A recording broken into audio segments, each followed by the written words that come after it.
Governor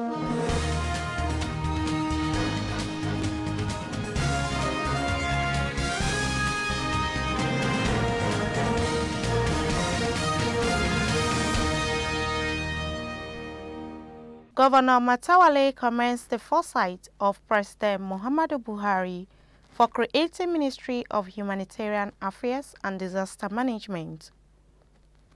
Bandits kill 28 in Zamfara state. Nigeria begins move to teach maths and science subjects in indigenous language. On business, federal government plans 97 naira per litre fuel for common man. On sports, Rashford expected to start against Liverpool. On the international scene, President Buhari attends UK-Africa Investment Summit in London.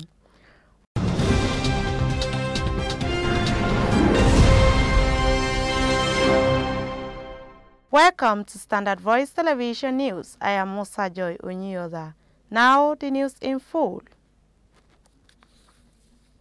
Zamfara State Governor Dr. Bello Matawale Maradu has commended the foresight of President Muhammadu Buhari for creating the Ministry of Humanitarian Affairs and Disaster Management in the country. The governor made the commendation when he visited the Minister of Humanitarian Affairs and Disaster Management, Hajia Sadia Umar Farouk, at her office in Abuja. The governor said the decision of President Muhammadu Buhari to create the Ministry of Humanitarian Affairs and Disaster Management is commendable and a sign of his administration's determination to improve the living standards of those affected by different disasters and calamities in the country, which range from victims of Boko Haram insurgency, cattle rustling, and armed banditry. He noted with satisfaction that this is the first time a government created a ministry of such nature with the view of reducing hardship emanating from various disasters in the country. Alhaji Bello Matawale Maradu added that the ministry will change the lives of many Nigerians and heal them from the wounds they experienced. He also applauded the appointment of Zamfara State Indigene as the pioneer minister of the ministry, Hajia Sadia Umar Farouk, believing that her tenure as Minister of Humanitarian Affairs will bring more development to the nation. The governor also assured his administration's support and cooperation for the minister to succeed irrespective of their party differences. Responding, the minister thanked the governor for the visit and promised to contribute her own quota towards the development of Zamfara State. She also urged the governor to continue with the security strategy he adopted in tackling insecurity and ensuring the return of normalcy in the state. Hajia Sadia also informed the governor that the leadership of President Muhammadu Buhari is determined to improve the living standard of those affected by various humanitarian crises in the country. During the visit, the governor was accompanied by the Commissioners of Special Duties and Finance, Alhaji Muhammadu Meturare Sadiq and Alhaji Rabiu Garoba Gusso, respectively. Others on the governor's entourage include his principal private secretary, Alhaji Abubakar Jafar Maradun, and special advisors of media and protocols, Zailani Bapa and Omar Sani Katuka, among others. On the heel of concerted peace and reconciliation efforts by the government, the remaining defiant bandits are now on the prowl, killing 28 and wounding several others. In their subsequent recent attack in Baban Rafin village of Gumi local government last Tuesday and Wednesday night, the killer bandits allegedly murdered 28 innocent persons. A community member of the village who confided in this medium said a large group of bandits besieged the village last Tuesday night and surrounded the unsuspecting community and began a house-to-house search, maiming and killing the occupants. He said in the operation, the bandits killed 21 on that night in complete absence of any help from the military or the police. The eyewitness said as the bodies of the victims were being buried the following Wednesday, members of the bereaved community never suspected that another danger was looming. The source narrates that in the late night of that Wednesday, when people were in deep mourning over the loss of the 21 killed, the killer bandits suddenly reappeared and once again surrounded the community, killing 7 in the operations, he laments. He says several households of the community fled the village for safety, regretting that despite the ongoing peace and reconciliation program being run by the government, some unrepentant bandits are still attacking and killing innocent people dwelling in the remote areas of the state. The spokesman of the State Police Command, SP Sheikh Mohammed, confirmed that, according to available record, 13 persons were confirmed dead in the attack. The Independent National Electoral Commission, INEC, has pledged to collaborate with Economic and Financial Crimes Commission, EFCC, and other agencies to ensure transparency in the conduct of rerun elections in Sokoto State. The State Resident Electoral Commissioner, Mr. Abubakar Sadiq, stated this on Thursday at a stakeholder meeting preparatory to the election for 4 political seats scheduled on January 25, 2020. Alhaji Sadiq said training of workers for the election has begun to ensure that they carry out their duties diligently.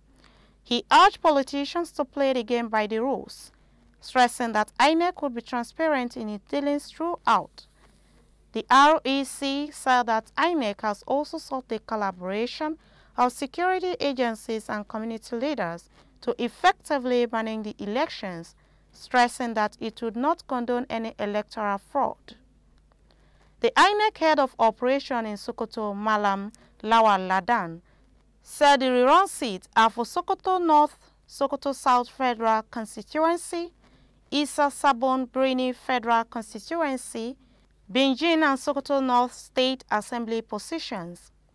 Alhaji Ladan promised to ensure hitch-free elections, transportation of materials, personnel and proper functioning of equipment, as well as security management. Malam Mukhtar Ibrahim, the head of election and party monitoring INEC Sokoto, said candidates from 39 political parties will participate in the rerun elections.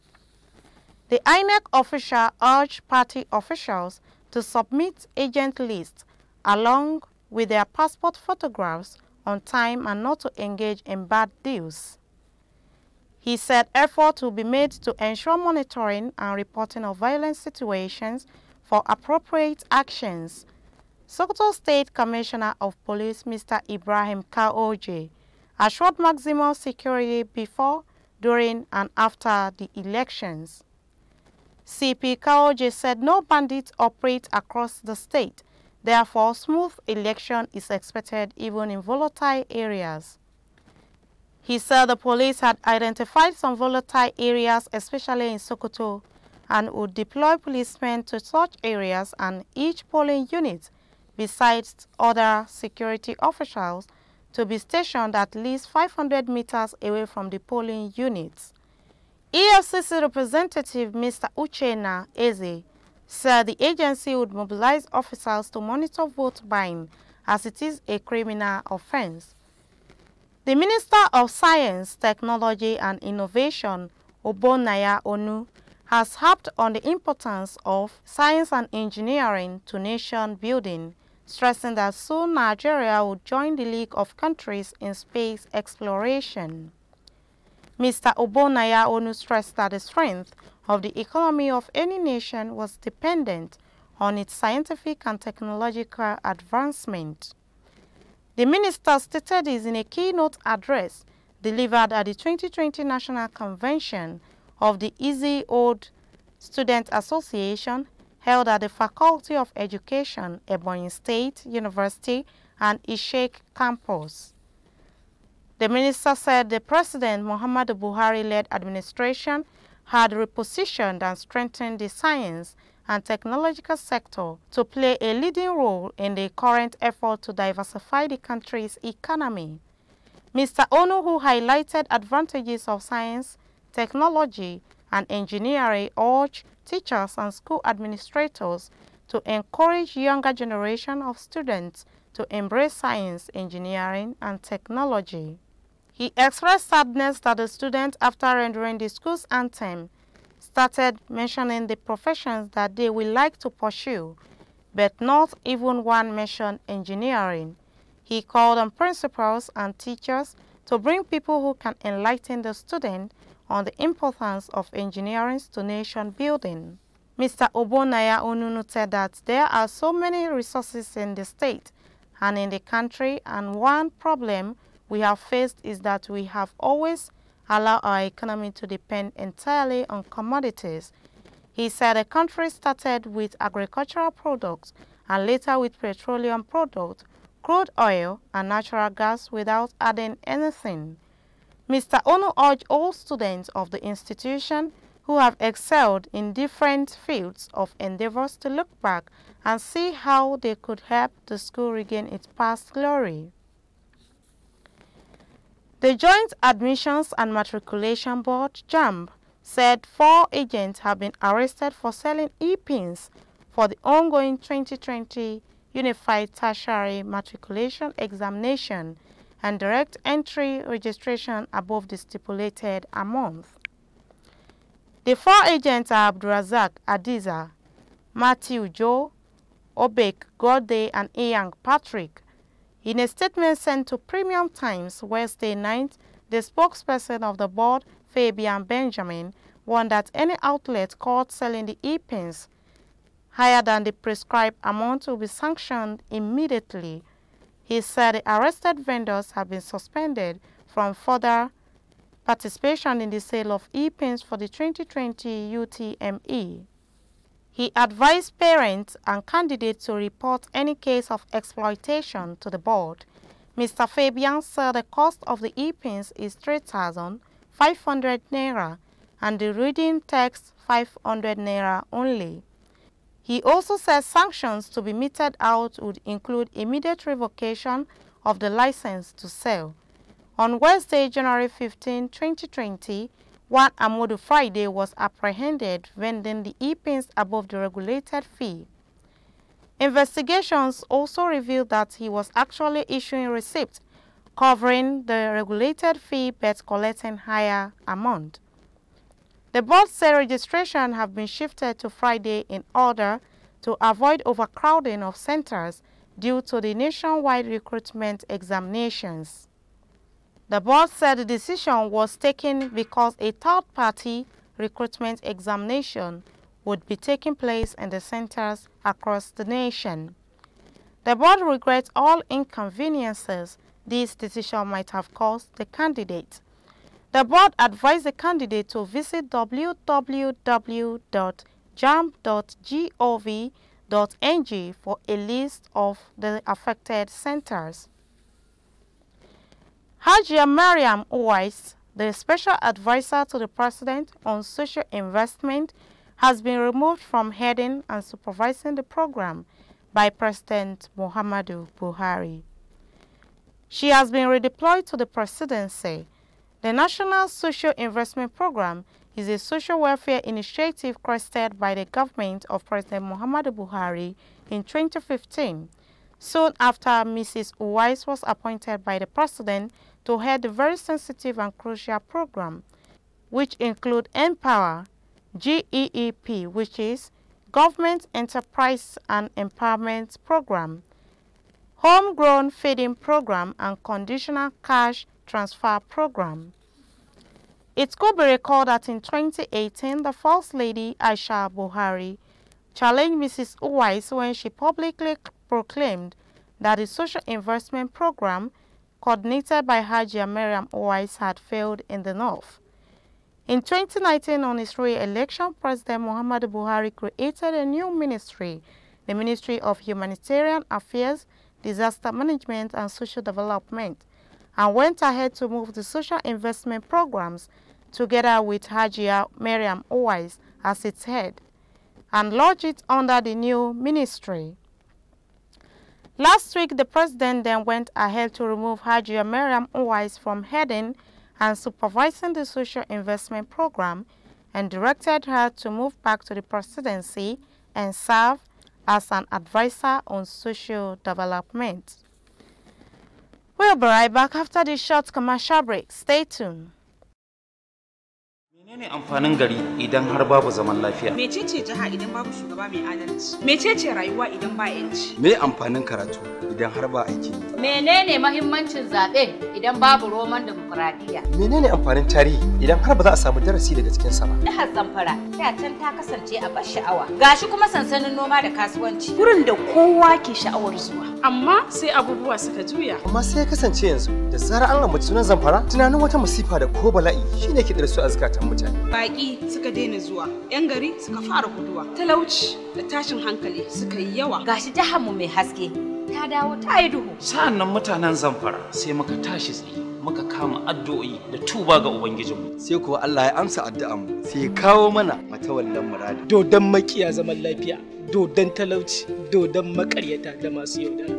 Me yi kuma dan Allah, me kishin mutane. Me kuma neman gwamnati ba don kansa ba. Cikin kankanin lokaci sai gashi ya dawo mana da hasken Zamfara, amma ta fi yadda take da. Wannan shi ake nufi da shugaba. Jarumi ba malalaci ba. Ma'aikaci ba barawo ba. Allah ka kare mana zababben gwamna matawalin maradi. Allah kuma ya ƙara masa lafiya. Allah kuma ya ƙara ɗaukaka.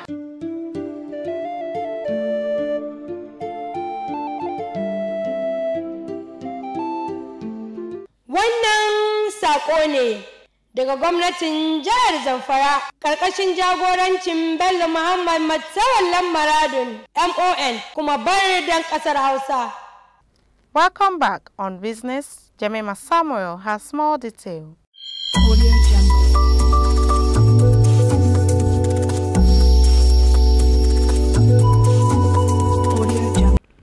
Thank you. Welcome to Business Desk. The federal government says plans are on the way to provide alternative petrol compressed natural gas, CNG, for the common man that will cost between 95 naira to 97 naira per litre. It also promised to pass the Petroleum Industry Bill (PIB) before May 29, 2020. The Minister of State for Petroleum Resources, Chief Svtv, stated this to reporters in Abuja on Thursday. Asked whether government was going to reduce the pump price of the premium motor spirit PMS to make it more affordable, the minister said that there are plans to provide an alternative fuel that is cheaper. He disclosed that the fuel CNG has undergone a pilot project in Benin City, where over 10,000 vehicles are already running on it. With CNG, Svtv said that the cost of fuel will reduce to about 95% naira per litre. According to him, a decision was taken to give masses an alternative oil. Mr. Svtv posited that Nigerians will never experience fuel scarcity again. Asked to comment on the $62 billion court settlement payment that Nigeria is expecting from the IOC, he explained that the process is such a cumbersome one to analyze because it was a long time that $20 per barrel ceased to be a windfall. He said that there is no $62 billion anywhere that any company can pay. According to him, the industry has been stagnant for a very long time, owing to the non-passage of the bill, which the ministry has now planned to lobby the National Assembly to pass it in bulk. He lamented that the Nigerian petroleum industry has not moved forward, noting that at the first appearance in the industry, the country was already producing 2 million barrels per day, and projecting to produce 4 million barrels per day this time. He recalled that then the United Arab Emirates was producing 2.7 million barrels per day. According to him, the UEA has progressed to 4 million per day, while the OPEC says Nigeria's to-date production is $174 million per day barrel. Enumerating the benefits that Nigeria will reap from the passage of the legislation, he said that it will create an enabling environment for investors to come into the industry. The minister noted that with satisfaction, the current harmony between the legislation and executive expressed optimism that both the Petroleum Industry Administration and the Petroleum Industry Fiscal Bill will be passed within the first anniversary of the administration. Mr. Silva earlier dropped the hint of the ministry's plan to bring the petroleum industry closer to common man in the country, adding that plans are on the way to make the fuel more affordable and accessible to the common man. The federal government has released funds for compensation of those whose lands and other properties will be affected by the construction of the 3,050 megawatt Mambila hydropower plant. The Minister of Power, Salim Mamman, who disclosed this on Friday through a statement issued by his media aide, Emmanuel Bello, said that the survey work for the project and the compensation were already being carried out as funds for them had been released. Alhaji Salim Mamman urged Nigerians to support the federal government to actualize its energy plans for the nation, adding that the government was already committed to making the 2 trillion naira Mambila project in Taraba State a reality.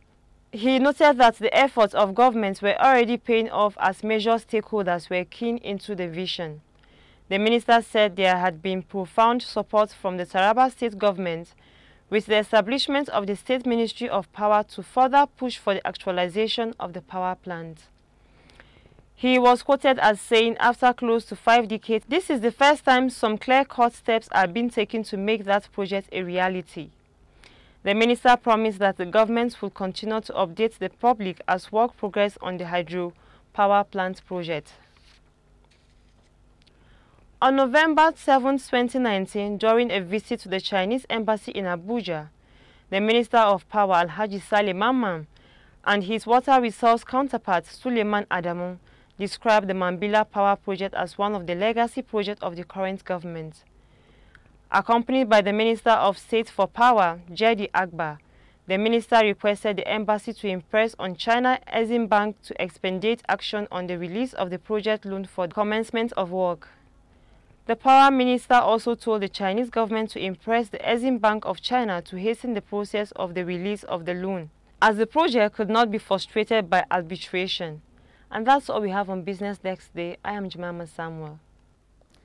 Thank you, Jemima. On sports, Sufyan Abubakar has more detail.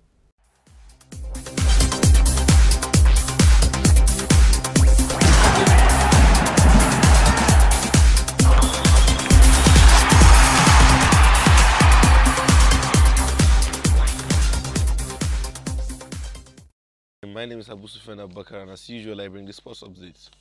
News from Manchester are suggesting that injured Marcus Rashford could be fit to start against Liverpool at Anfield on Sunday. The young English forward sustained a hamstring injury on Wednesday in Manchester United's 1-win victory over Wolverhampton Wanderers in the FA Cup 5th round replay after disappointedly just featuring for less than 50 minutes. United will be hopeful that their top goal scorer this season will be fit to play current league leaders on Sunday.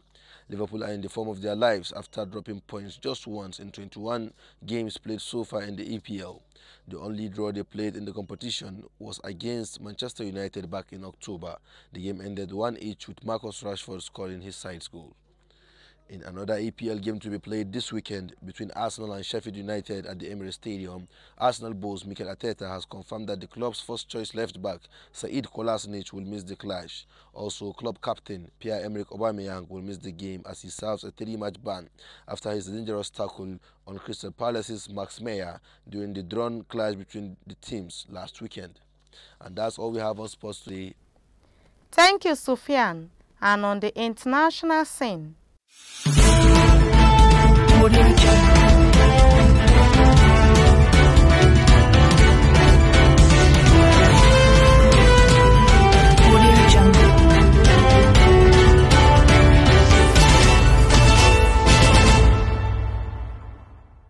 President Muhammadu Buhari departed Abuja, the Federal Capital Territory, on Friday for London to participate in the inaugural UK-Africa Investment Summit, holding on Monday, January 28, 2020. Hosted by the British Prime Minister Boris Johnson, the event, according to the organizers, is expected to bring together African leaders, international business chief executives and heads of international organizations to create new partnerships that will deliver more investments and jobs to the benefit of people and businesses in African countries and the United Kingdom.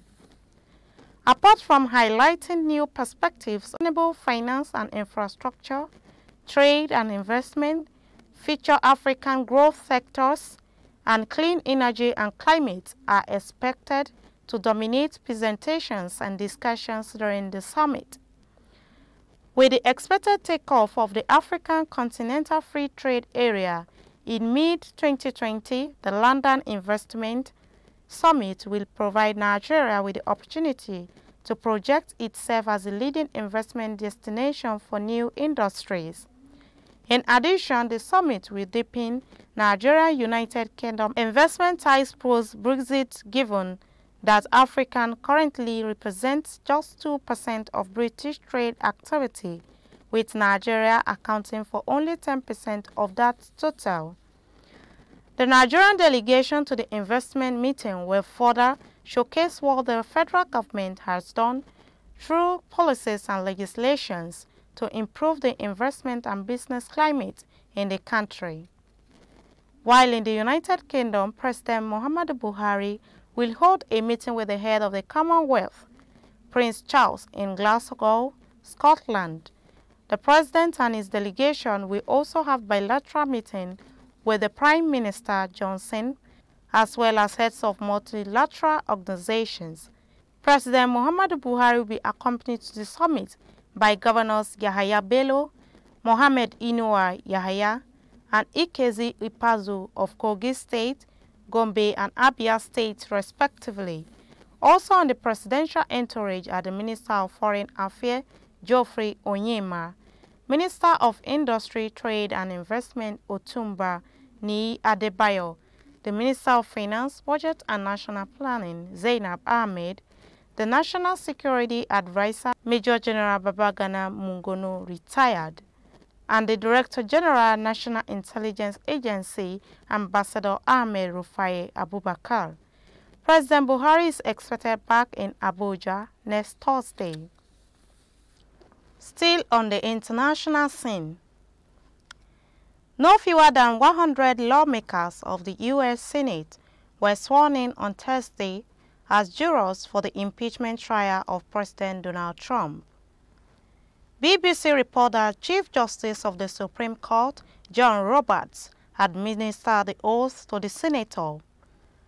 Agua Rita has more of the story. Mr. Justice Roberts asked the senators, "Do you solemnly swear that in all things appertaining to the trials of impeachment of Donald John Trump, President of the United States, now pending, you will do impartial justice according to the Constitution and the laws?"